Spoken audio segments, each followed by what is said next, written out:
Everybody. So in this tutorial, what we're going to do is just go over what candlesticks are, 5 different patterns that you can use to identify a change in trend or move, an explanation of what are the parts of each of them, and at the very end, I'm going to go over just one advanced technique. To just start this conversation, there are over 42 different patterns in candlesticks. So we're just going to scratch the surface today and keep it very, very simple. But I really just want to jump in here and state that it's very important that you understand what candlesticks are before we even begin. The definition is pretty clear. They were created over 100 years ago, and they were created before we even had bar charts or point figure charts. And it was created in Japan by a gentleman that was a rice trader, and he would notice price of fluctuation between supply and demand, but he also noticed that they were influenced by emotion of traders. And that's the part I really want you to hammer home here. It's important to understand that candlesticks can actually tell you about the emotion of traders, where point and figure and bar charts do not do that. So that's why I tend to use them more than others. I will look at bar charts and simply reading price, but candlesticks give an extra layer of human behavior.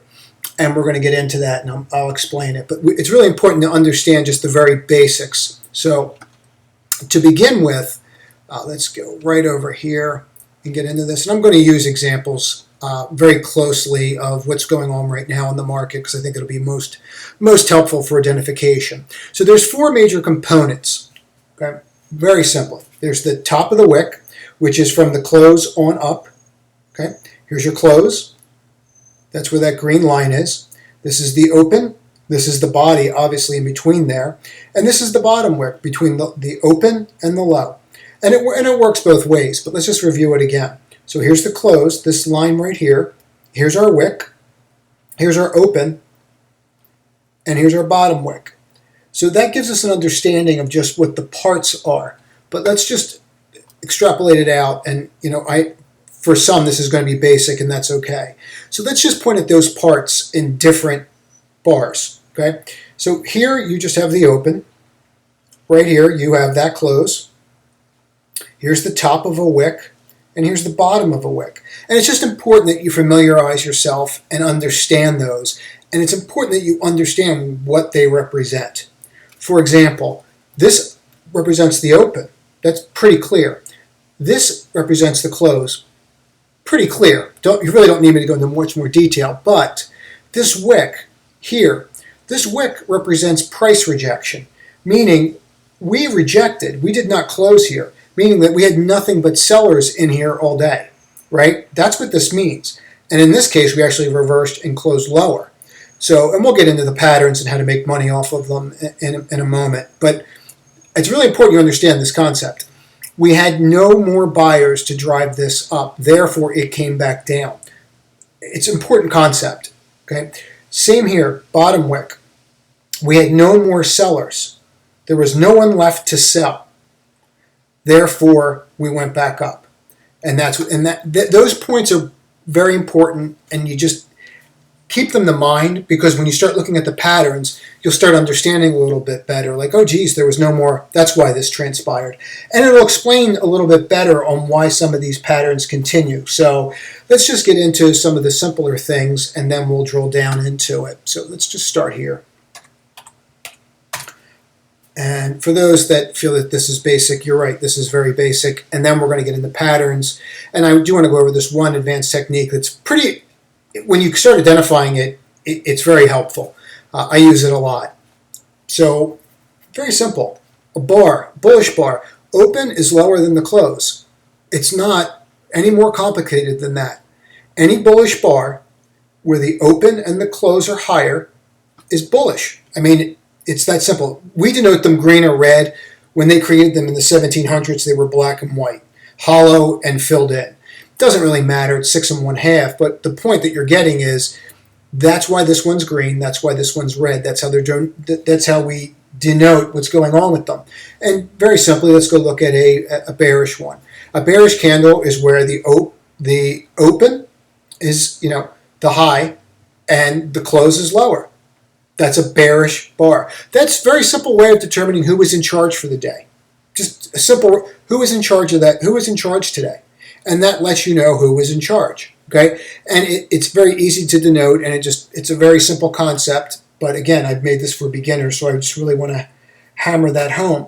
And then the bars in and of themselves have ways to note how bullish and bearish they are. For example, we'll start here. Okay, so, and this is a stock everybody loves, CCIV, but let's just point out a couple things. This is the most bullish a stock can possibly be on the day. Why?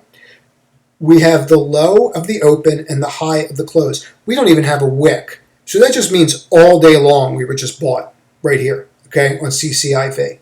Now this is pretty bullish, and why is it bullish? 75% of this body is the full candle.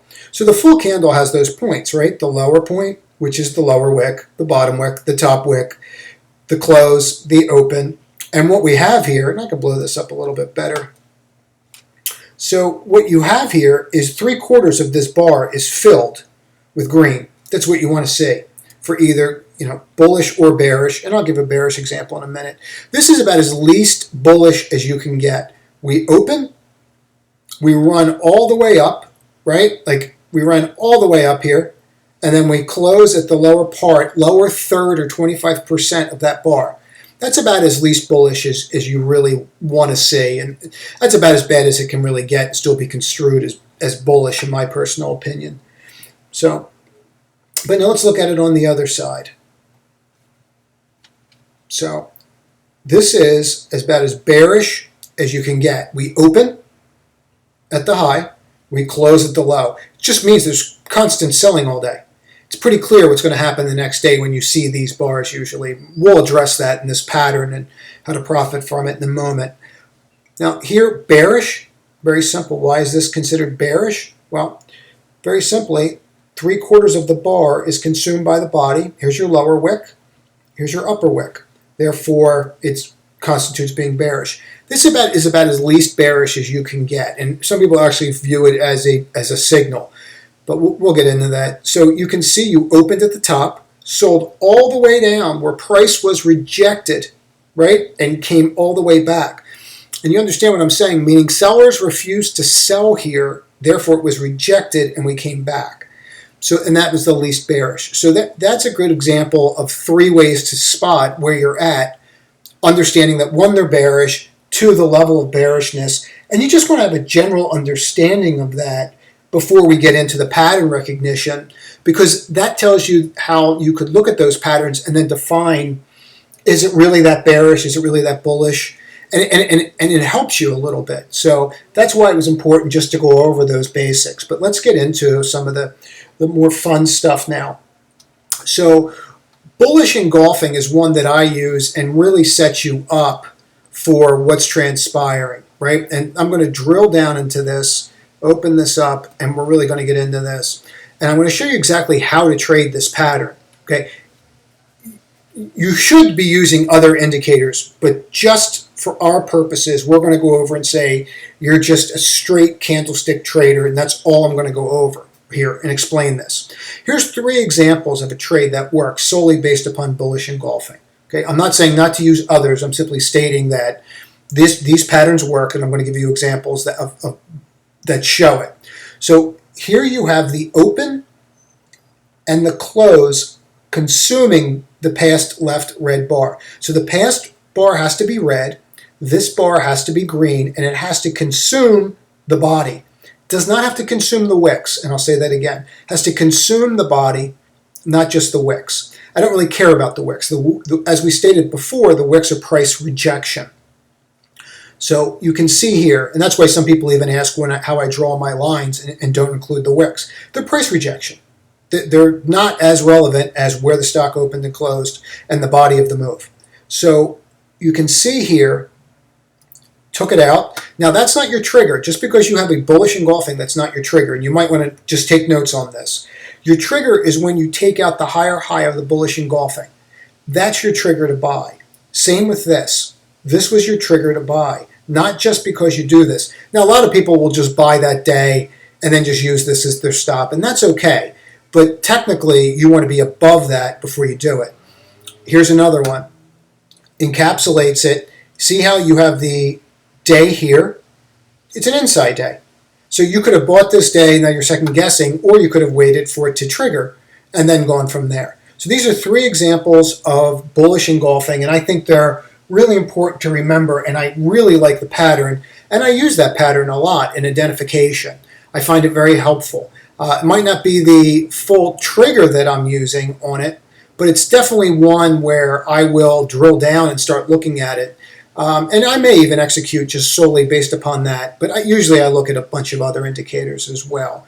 So the next is bearish engulfing, and we're going to blow this up. So bearish engulfing is just very simply the exact opposite. We have a green bar where the whole body, I don't care about the wick, but the whole body of that green bar is encapsulated by a red bar. And let's blow this up even more. We can always shrink it down later, right? See where I'm at? And now I didn't trigger until here. And then once I triggered, worked perfectly. Determine the top. Same here. Green bar encapsulated by a red bar. Bearish engulfing. Triggers here off the open, and you can see how that transpired. And then I believe I have one more in here. So, and they don't always remedy like this, but here's your green. And then here's our open and our close, and that was it. Boom. So you can see how understanding just these basic patterns, you can look at that and go, oh, that's a bearish engulfing. Like, I don't know, this is Oracle, and I don't know if this was earnings or not, but if this was, I would almost assume that this was an earnings announcement. And if you see something like that before earnings, that's a pretty big signal that you're on you're on the wrong side of the trade if you see this. So it's something to consider, and it's definitely something to put into your, your quiver so that you can use it. Now, this one I like a lot, and it really is, it's very helpful for determining bottoms for me on where we've actually may have bottomed. And understanding what I explained earlier, and so I call it hammer time. Just makes me laugh. But what you can see here, very simple to understand these bars. I'm going to give 3 examples of them and how to trade them. You open here and you close at the high. You need to really close at the high in order for it to be a hammer bar. Okay, that's what you need. For it to be a true hammer bar, you need to close at the high. Once you close above that high and you break it on this bar, I don't care about this red bar next to it. I could care less. I'm interested in the fact that I opened here, sold down, and rejected by all sellers, meaning there's nobody left to sell, and then closed at the high, meaning the sellers, what that's really telling you is that the sellers have dried up at that point, right? Because if I'm not going to sell anymore, you're like, nah, that's it, I've had it, I'm not selling anymore. There's nobody left. And then the buyers come in because they go, wow, well, I'm not getting that price anymore, now I have to pay up. I don't want to miss this. And then you start getting the FOMO up here, but you can see this move and how this would work, and how just something as simplistic as that hammer gave us a signal. Now here's another one. Okay, see how you open, sold all the way down, everyone's second guessing, all we did was gap fill, and then we closed at the high. This is why in the newsletter I always say, I wait to see how we close. Exactly like this. All you did was gap fill down to here, and then give yourself a buy signal, and then everybody was essentially out of it. Right, and then here you go, and then we took off from there. And here's another great example, and it's a longer body one. But again, you open, you sell down, and then you rally and close at the high, and then you can see how that transpires. All 3 of those hammer bars in this example give you a nice entry into this. So it's definitely one to keep in mind and to use. Now, on this chart, we have a lot going on, and the next one, which is actually pretty good. I can actually stay on one chart. So there's 4 that we're going to go over here. And these start to get a little more technical. But let's just review them. Okay? So the very first ones I'm going to do, because they're simpler, are Gravestone and dragonflies. And they're just inverse positions of themselves. Okay? So they're the first 2 we're going to go over. Now, let me just show you this and understand how to trade this. So people... right here, okay? So why is this a gravestone? We opened and closed at the low. So we opened and closed at the low. I mean, it's not exact, but that's as darn close as you're going to get without being exact, right? We rallied and tried to come up here, and then we just had selling all day long and closed here. This denotes that you're going to go lower. That's the point of this position. You're going to go lower is what this is telling you. Doesn't always work, but that's the signal that it's giving you. Now, you don't execute this trade if you were going to short or sell until you get clarification. And you didn't get clarification till 1, 2, 3 days later, and you can see what transpired since then. Okay? The exact opposite is true from a gravestone on what's called a dragonfly. It's called a dragonfly, I guess, because it supposedly looks like one, but you close at the absolute top. But notice how this is different than a hammer bar. You know, a hammer bar, you have more of a body. You don't. You just really have this little tiny head up here, and what you're looking for is just that gap, and you got it, right, on this trade. And what did you do? You came back, you filled the gap in, and then you rallied again. But this denotes that this could be coming. Okay, and so these are important to recognize. You can just not trigger on them because of those, but just understand them and understand the difference between the dragonfly and the hammer. The hammer is more, has a longer body associated with it, where this is just very simple to head. I mean, in best case examples, it's literally just the same price. Same with this. So that's a gravestone. This denotes the bottom, right? That there could be a bottom coming. This denotes that we're getting ready to move higher, the dragonfly. Now this is when you start needing, this gets a little more intermediate, but we're going to do it, okay? This requires 3 bars, these patterns, okay? So the morning star and the evening star require 2 patterns. So let me just move this out of the way for a minute. And let's go over here. So the evening star, very simple. I need a red bar. I need what we call a doji bar, which is just, we're stuck in the middle on the doji, right? It doesn't always have to be this way, but it's more effective, I find, if you're just trading in the middle, and then you gap above it and have a green bar. When you have that, okay, and I have these backwards, I apologize. So they're backwards. Put that right there. So I was wondering why that was throwing me off. So you can see here, once you get above here and you rally, that's it. It's triggered and then it goes. So let me just walk through this one more time so you get it. Just wonder what was bothering me about that. So you come down, you have this bar all by itself, right? And then you come up and you have a reversal. This is a very simple pattern that most people identify and call it a bunch of different things. But it's this star that you really need to pay attention to, is how they refer to it and how it's encapsulated, right? And once that happens and you're above this red line, the wick, you're gone. That's really your buy signal. And you can see how this signifies a reversal. And here, you can see how it did it here as well. So you come here, you rally, right? You look like you're breaking out, and then you just have this bar that just sits there. And let's blow this up a little bit because this is kind of important. So what you really need to see the next day is when you break and you go lower here, that's not your trigger. Your true trigger is when you take out the low here. Once you take out that low, you have this evening star pattern, and then you fall all the way. You can see what happens here. I mean, you fall all the way down. They don't always work this great, but this worked exceptional. So there are 4 different patterns that you should be looking for in trying to identify price action. And I just want to go over one more that's a little more complex, but at least gives you an understanding. I mean, there's 42 of these. So, I'm just really going over the basics. So the basics here of this, I use this a lot. And it's very effective. It determines price and price pressure.